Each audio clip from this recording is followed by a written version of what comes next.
مفيش حاجة بتفضل على حالها.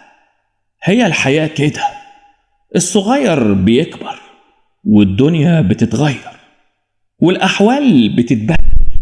حتى أقرب الناس ليك ممكن يتغيروا عليك.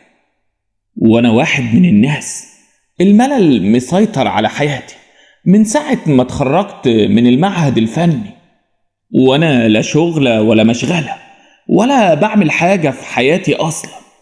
حاسس إن أنا شخص ماليش لازمة، ماليش قيمة في الحياة. كنت متمدد على سريري ما بعملش حاجة، أديني مبحلق في السقف وخلاص. اتنفضت على صوت باب أوضتي بيتفتح. دي أكيد أمي، تلاقيها داخلة تصبحني وتسمم بدني بالكلمتين بتوع كل يوم. لفيت وشي ناحيتها، لقيتها بتبصلي بقرف. أمي لوية بوزها في خلقتي على طول. بصت لي أمي وقالت لي: ما تصحى يا سبع البرومبا، بقينا العصر، ولا هتعمل زي الخفافيش تنام طول النهار وتصحى طول الليل؟ هزيت دماغي، هربت بعيني من عين أمي، قلت يلا يا واد اقصر الشر وعديها. رديت بتردد وحزن الدنيا مالي قلبي: حاضر يما، حاضر هقوم اهو. سابتني أمي ومشيت. طلعت على الحمام على طول، غسلت وشي وطلعت قعدت على الكنبة. قلت بصوت عالي وانا بنده على أمي: أما اعملي لي كوباية شاي.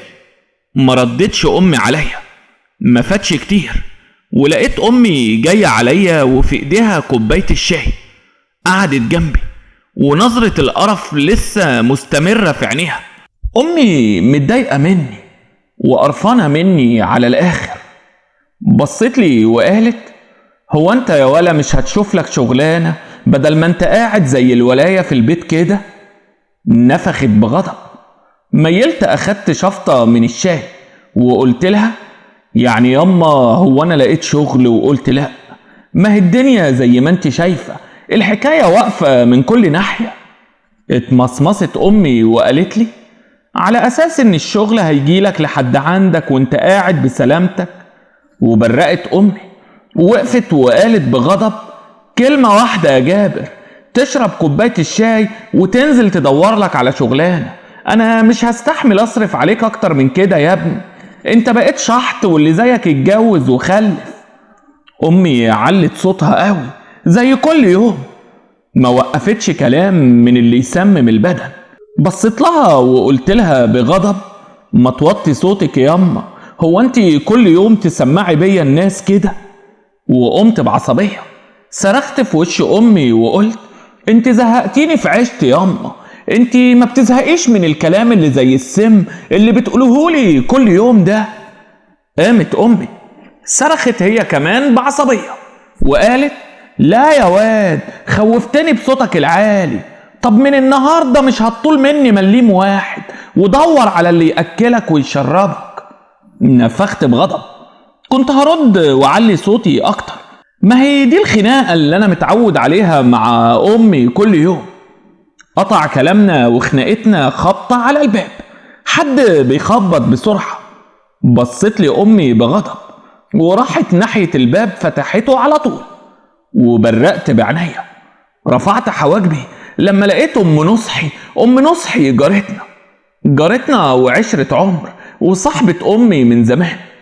دخلت أم نصحي وخبرة السنين باينة عليها، على شكلها وأوامها الملفوف اللي ما تأثرش مع الزمن. عدلت أم نصحي طرحتها فوق دماغها وبصت لأمي وقالت: كفالة الشر، جرى ايه يا ام جابر؟ صوتك جايب اخر الشارع. فجأة اتحولت أمي، بقت وديعة خالص وطيبة. أمي كويسة مع الناس كلها ما عدا أنا. لقيت أمي بتبص لأم نصحي وبتقول لها: اتفضلي يا أم نصحي، اتفضلي يا أختي. قربت أم نصحي من أمي، دخلت وقفلت الباب وراها ودحرجت عينيها ناحيتي. أم نصحي أكلتني بعينيها وأنا أكلتها بعينيا وهي بتقول: خير يا جماعة، هو الشيطان داخل ما بينكم ولا ايه؟ كل يوم صوتكم يعلى وتسمعوا الشارع بيكم. وقربت ام نصحي مني، بصت لي بعينيها اللي مليانه كلام، طبطبت على كتفي بحنيه وقالت وهي بتتمايل قدامي بجسمها الفايق: مالك يا واد يا جابر، مزعل امك ليه؟ دحرجت عيني على ام نصحي وقلت لها: انا عارف يا خالة ام نصحي، اديها كل يوم تصبحني وتمسيني وما بقاش عندها غير الكلام اللي يحرق الدم. وبصيت في عينين ام نصحي، عينيها المتكحله، وقلت لها: هعمل ايه انا يا خالة ام نصحي؟ يعني هضرب الارض تطلع بطيخ؟ هلاقي شغل فين في يومين زي دول؟ ما الدنيا كلها واقفه. بصت ام نصحي ناحيه امي وقالت لها: ما هو برضو جابر عنده حق يا اختي، ده الدكاتره والمهندسين مش لاقيين شغل اليومين دول. بصت امي في الارض وهزت دماغها، ورجعت امي تبص ناحيتي بشراسه وقالت: هو انا قلت له اشتغل دكتور ولا مهندس؟ ما ينزل ينكش على اي شغلانه، حتى لو سباك او نجار او يشتغل باليوميه في اي حته. ضحكت بعصبيه، بصيت لهم هما الاتنين وقلت: سباك او نجار؟ او على اخر الزمن هشتغل سباك او نجار؟ نفخت ام نصحي، بصيت لنا انا وامي وقالت: يا جماعه ملوش لازمه اللي بتعملوه ده، بكره تتعدل وسي جابر يبقى في احسن حال ويبقى شغال احلى شغلانه. ودحرجت ام نصحي عينيها عليا، دحرجت عينيها عليا بخبث. قربت من امي وقالت لها: اهدي كده بس انتي يا ام جابر. وبصيت لام نصحي، بصيت لي والخبث مالي عينيها وهي بتطبطب على امي وبتقول لها: روح انتي، روح انتي يا ام جابر، اعملي لنا كوبايتين شاي كده عبال ما اتكلم مع الواد جابر كلمتين اعقله بيهم. هزت امي دماغها وراحت ناحيه المطبخ وهي بتقول: يكشي يعقل يا اختي.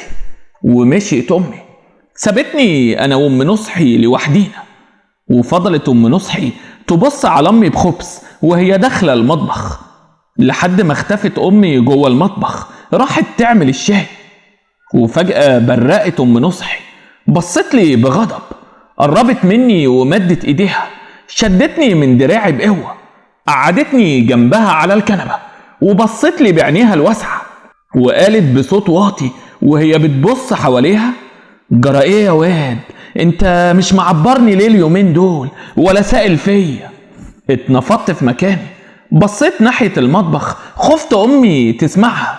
هربت بعيني من عينين ام نصحي، بصيت لها وقلت لها: ها؟ لا ابدا، اصل انا مش فاضي اليومين دول خالص. اتقصعت ام نصحي، ضحكت سخرية، قربت مني، لزقت كتفها بكتفي وقالت: مش فاضي؟ اديك نايم ليل نهار، لا شغلة ولا مشغلة. وبرقت بعينيها، بصت لي وكملت كلامها وقالت: ولا انت شايف لك شوفة تانية يا واد انت؟ اترعشت رقبتي، بصيت بعيد عنها، قلت لها: شوفة ايه بس؟ هو انا لا اكل؟ نفخت ام نصحي نفس طويل وهي بتبص ناحية المطبخ وقالت: لا يا روح امك، انا كل اخبارك عندي، انا واصلني انك ماشي مع البت عايدة بنت خميس الحلواني. برقت بعينيا، اتصدمت، دق قلبي بعنف، وقلت لها: اخص عليك، هو انت بتصدقي الاشاعات دي؟ انا مفيش في قلبي حد غيرك ام نصحي. اتمصمصت ام نصحي وقالت: لما نشوف. وبرقت بعينيها وقالت لي: كلمة واحدة يا واد انت، النهاردة تكون عندي، تحصلني على شقتي بعد ما امشي، فاهم؟ وقامت ام نصحي، قامت وقفت على رجليها، هزت دماغي وقبل ما ارد فوجئت بامي جايه وشايله صينيه عليها كوبايات الشاي. بصت لام نصحي باستغراب وهي واقفه وقالت: على فين يا ام نصحي؟ مش هتشربي الشاي يا اختي؟ بصت ام نصحي ناحيتي، اتململت في وقفتها وقالت: معلش يا ام جابر، علشان الحق اعمل الغدا لابو نصحي، قرب يجي. بصت امي لام نصحي وقالت: الا بحق هو عامل ايه يا ابو نصحي؟ هزت ام نصحي دماغها، اتميلت بقوامها المليان وقالت: بخير يا اختي، بخير، كان بعافيه شويه وخاف ونزل الشغل النهاردة.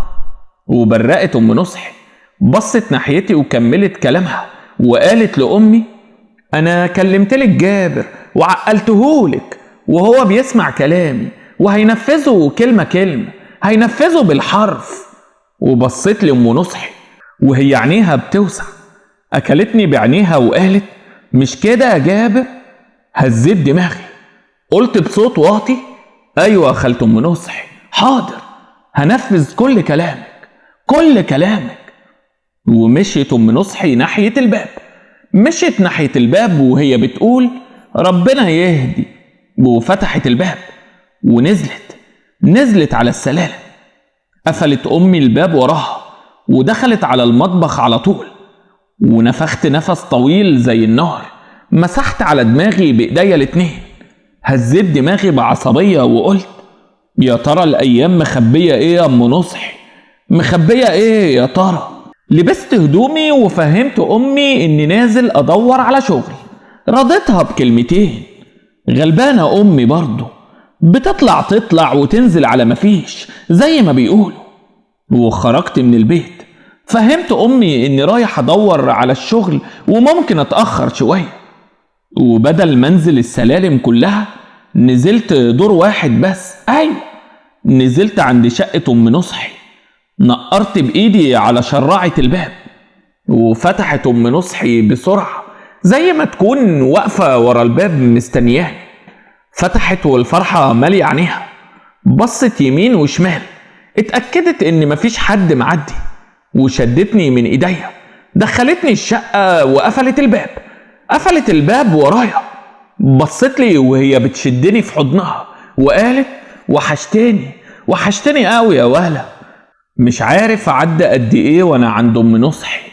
اللي اعرفه دلوقتي اني نايم على سريرها وهي نايمة متمددة جنبي وساندة راسها على دراعي. مشغلين المروحة علينا، اصل الدنيا حر قوي. اتعدلت ام نصحي في قميصها القصير، كانت ماسكة سجارة في ايديها، سحبت نفس طويل وميلت عليا وقالت: يعني بجد يا جابر انت مفيش بينك وبين البت عايدة بنت الحلواني اي حاجة؟ اتعدلت قصادها وبصيت في عينيها وقلت: حاجة ايه بس؟ هو انا اقدر على بنات اليومين دول وطلباتهم؟ دول عاوزين يتفسحوا ويخرجوا وعاوزين مصاريف، وانت عارفاني مقشفر ومعيش تمن علبة سجاير. ضحكت ام نصحي، طبطبت على دراعها الطري وقلت لها: وبعدين ما انت عارفة اني بحب العتائي عشان الدهن في العتائي. ضحكت ام نصحي ضحكة عالية ومدت ايديها تحت المخدة، طلعت 20 جنيه وعطتهاني وقالت: طب خد حق علبة السجاير. اخدت 20 جنيه وقلت لها باستهزاء: 20 جنيه هي دي اللي طلعت من ذمتك؟ اتميلت قدامي وقالت بدلع: يا اخويا هو ابو نصحي بيطولني فلوس؟ راجل بخيل جلدة من يوم ما اتجوزته وهو مش بيخليني اعرف طريق القرش. رفعت حواجبي باستغراب وقلت: ده بيقولوا في الشارع انه راجل مليونير ومعاه قرش ومقتدر، ازاي يعني مش لاقيه من وراه حاجه؟ هزت ام نصحي دماغها وقالت: يا اخويا معرفلوش لا اول ولا اخر. اتنهدت وهي بتمد دراعاتها العريانين ناحيتي وبتاخدني في حضنها وبتقول: ما تسيبك من ابو نصحي وخليك معايا. هزيت دماغي وقلت لها: حاضر ام نصحي، حاضر. مر علينا الوقت، بعد شوية اتنفضنا انا وهي، اترعشنا، برقت بعينيا ودق قلبي لما سمعنا صوت باب الشقة بينفتح. اتزلزل كياننا لما سمعنا صوت ابو نصحي بيكح في الصالة. فضل يكح جامد، اصل طلوع السلالم بيتعبه.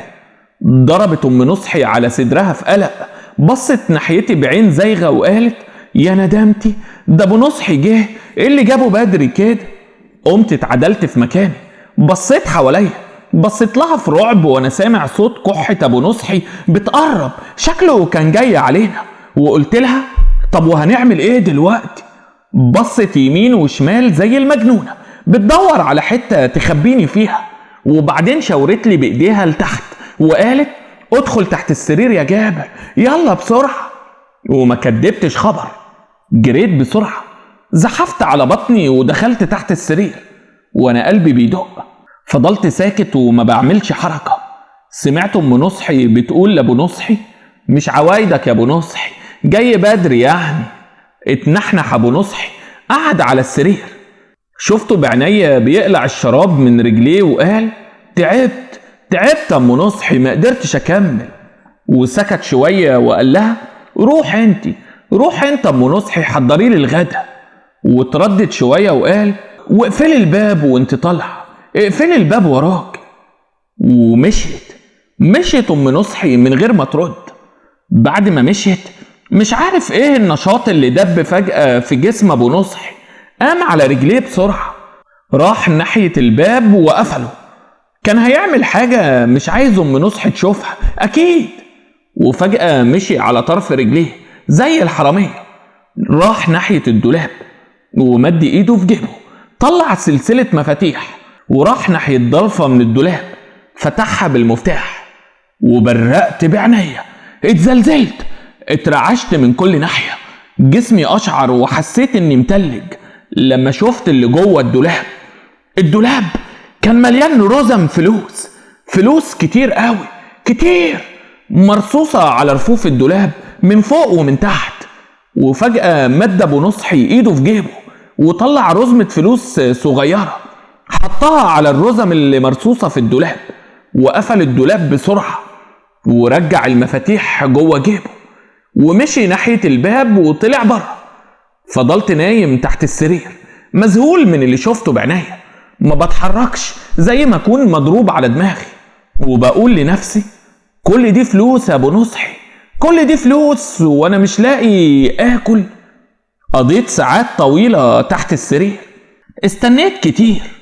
بعد ما اتغدى ابو نصحي واتفرج على التلفزيون وانا مش قادر اتحرك من تحت السرير، لحد ما دخل الأوضة ابو نصحي ودخلت وراه ام نصحي.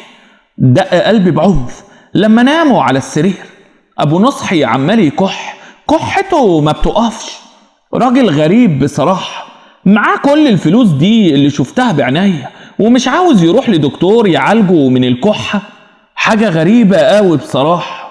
حسيت بألم في كل جسمي، وسط اتقسم من النومة تحت السرير.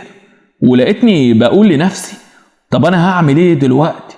ما تنام بقى عم ابو نصحي، نام بقى وخلصني. استنيت تاني لحد ما قلبي دق من الفرحة. اخيرا سمعت شخير ابو نصحي، اخيرا نام. احلى شخير اسمعه في حياتي. وكمان ام نصحي هي اخرى شخرت.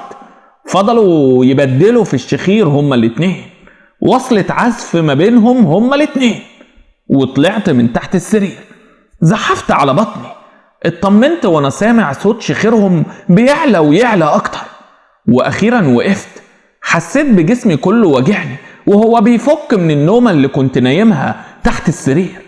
وقفت في نص الأوضة، بصيت على ام نصحي وابو نصحي نايم جنبيها، ومشيت على طرف رجلي. طلعت بره الأوضة، اتنهدت وانا بقول: زمان امي بتدور عليا. وضحكت وقلت: زمانها فاكراني كل ده بدور على شغل، ما تعرفش ان كل الوقت ده نايم تحت سرير ابو نصحي. والتفت حواليا، كنت خلاص رايح ناحية باب الشقة، وبرقت بعينيا. قلبي دق لما لمحت هدوم ابو نصحي، قلعها ومعلقها على رشاقة جنب الباب.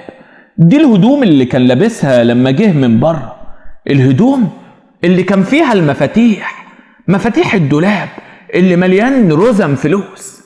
وقفت متجمد قدام هدوم ابو نصحي بفكر. غصب عني قربت من الهدوم المتعلقة على الرشاقة، وزي ما يكون شيطان جوايا بيحركني، مديت ايديا حطيتها جوا جيب الهدوم، وبرقت بعينيا لما ايدي جت على المفاتيح. بلعت ريقي بصعوبة، هزيت دماغي وانا بقول لنفسي: انت بتعمل ايه يا جابر؟ بتعمل ايه بالظبط؟ لكن الشيطان اللي جوايا كان عارف بيعمل ايه، كان مقرر وبينفذ. اتحركت ناحية المطبخ، قلبي دق وانا بدور في المطبخ على كيس نايلون ولا اي حاجة. برقت بعينيا لما لقيت كيس اسود كبير من بتوع الزبالة محطوط ورا ماسورة المية.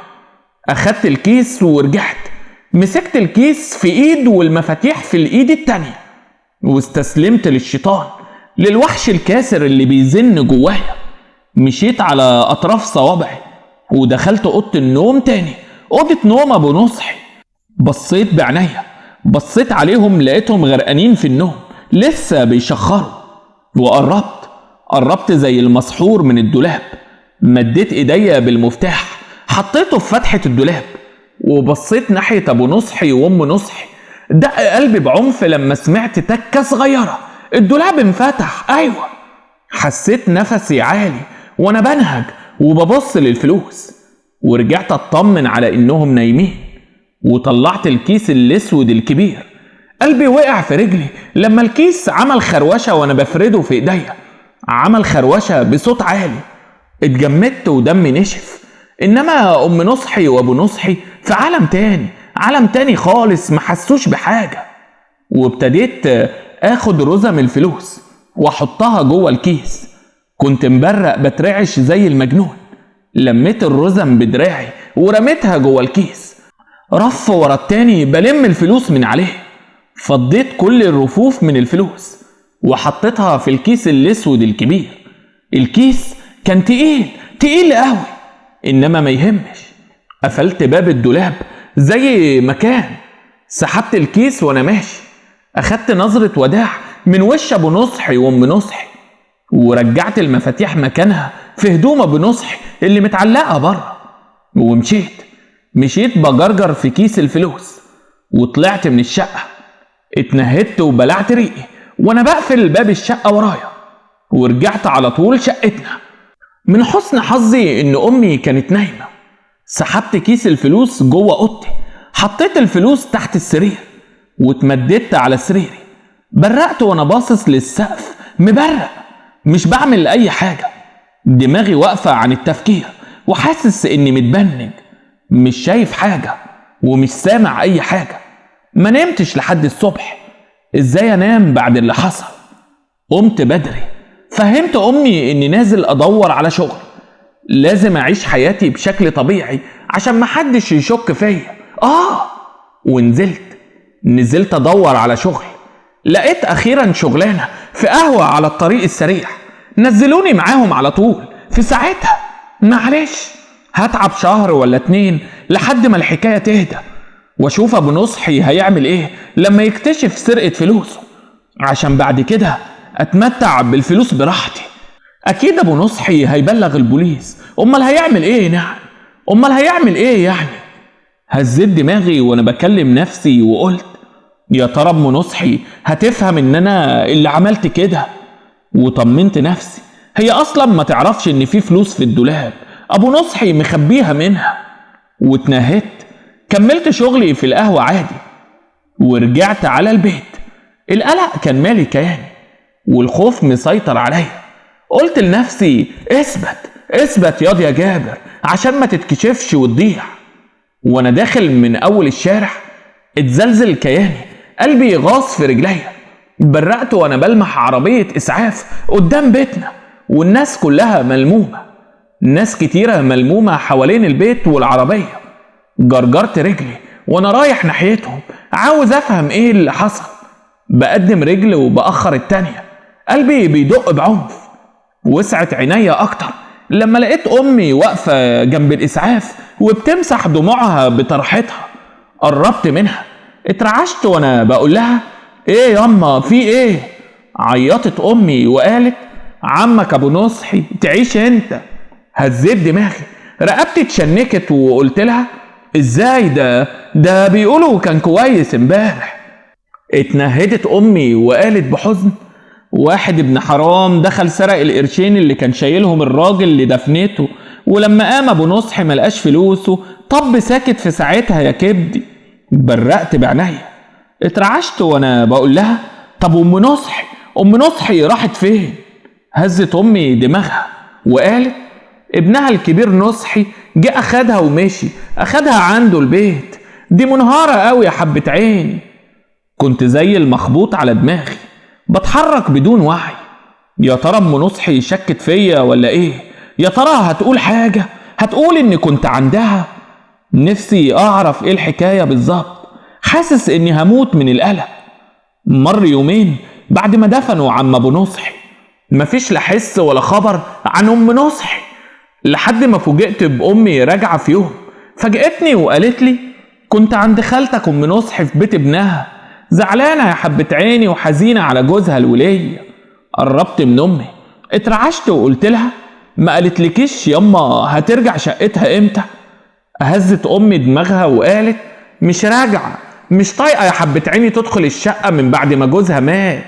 بصيت لامي وقلت ومعرفوش مين اللي سرق فلوس عم ابو نصحي ياما؟ هزت امي دماغها وقالت يا عالم يا ابني يا عالم. ومرت الايام يوم ورا التاني، خلاص انا اطمنت مع مرور الوقت وآن الاوان ان اطلع الفلوس. انا نسيت كل حاجه، حتى ام نصحي نسيتها. البعيد عن العين بعيد عن القلب بعيد عن كل حاجه.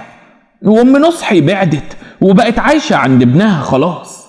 وضبط دكانة ابويا اللي كانت مقفوله من سنين، عملته سايبر، جبت كام جهاز كمبيوتر وشغلتهم، والزباين رايحه جايه عليا والاشياء بقت معدن.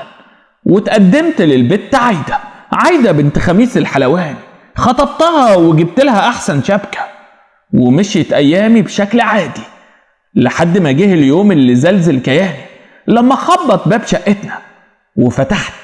اترعبت وقلبي دق بعنف لما لقيت ام نصحي قدامي. ايوه ام نصحي بشحمها ولحمها، منظرها يخوف. ام نصحي عجزت مره واحده، عجزت قوي. معقول تعجز كل ده مسافه شهرين؟ دي كانت زي الورده المفتحه. هو ابو نصحي غالي عليها للدرجه دي؟ بصيت لها بخوف وقلت لها ام نصحي هو انت رجعتي تاني؟ بصيت لي بغضب، عوجت بقها وقالت ايوه يا عريس رجعت. وبرقت وقالت لي تقدر تقول لي فلوس السايبر ومصاريف الجواز اللي صرفتها على عايده خطيبتك جبتها منين يا جابر؟ بصيت في الارض ما اتكلمتش. كملت ام نصحي كلامها بحزن وقالت بقى تسرق فلوس الراجل وتتسبب في موته يا عديم الرحمه. هزيت دماغي، بصيت لها وقلت لها ما حصلش يا ام نصحي، هو انت ولا مؤاخذه عندك دليل عليا؟ برقت ام نصحي، قالت بصوت عالي شوف يا واد انا مش فارقه معايا، انا ممكن اعمل فضيحه واقول قدام الدنيا كلها انك كنت عندي ليلتها، وشوف بقى ايه اللي هيجرالك ساعتها. بصيت لها بقلق، حطيت ايدي على بقها وقلت لها وطي صوتك، امي تسمع ولا حد يسمعنا. برقت ام نصحي بشكل مخيف وقالت الليله دي تكون عندي يا جابر، تكون عندي ومعاك الفلوس اللي سرقتها ما تنقصش مليم. لو ما جيتش يا جابر هكون بالليل في القسم وهقول للحكومه انك كنت عندي ليله السرقه، ليله ما مات ابو نصحي. هزيت دماغي، بصيت في الارض وقلت لها طيب خلاص روحي وانا هاجي وراكي. بركان حزن وغضب جوايا. ام نصحي رجعت تعكنن عليا حياتي، عايزه تاخد مني الفلوس، عايزه تضيع مني اهم حاجه في عمري. وهزيت دماغي وانا بقول لا يمكن يا ام نصحي اسيبك تاخدي مني الفلوس وتضيعي الحلم اللي انا عايش فيه حتى لو كان فيها موتك. ايوه قلت كده وانا بمسك اكبر سكينه في المطبخ بتاع امي، مسكتها بايديا وانا بترعش وبقول لازم تموتي يا ام نصحي. بعد ساعتين نزلت عند ام نصحي، خبيت السكينه في هدومي، خبطت على الباب وفتحت لي ام نصحي. دخلت بسرعه، قفلت الباب ورايا، برقت وبصيت لها، مديت ايديا وطيت على ايديها بوستها، بصيت في عينيها وقلت لها وحشتيني قوي يا ام نصحي. استهزأت ام نصحي، ضحكت سخريه وقالت يا راجل بتتكلم جد؟ امال يعني ما سألتش عليا ورحت خطبت البت عايده؟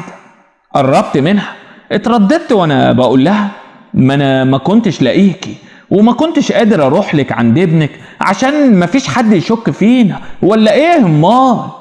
دحرجت عينيها عليا وقالت بقى كده يا جابر تسرق الراجل وتتسبب في موته؟ هزيت دماغي وقلت لها وانا باصص في الارض: غصب عني يا ام نصحي، اعذريني امال، انا كنت محتاج قرشين وما قدرتش اقاوم لما شفت الفلوس في جوه الدولاب.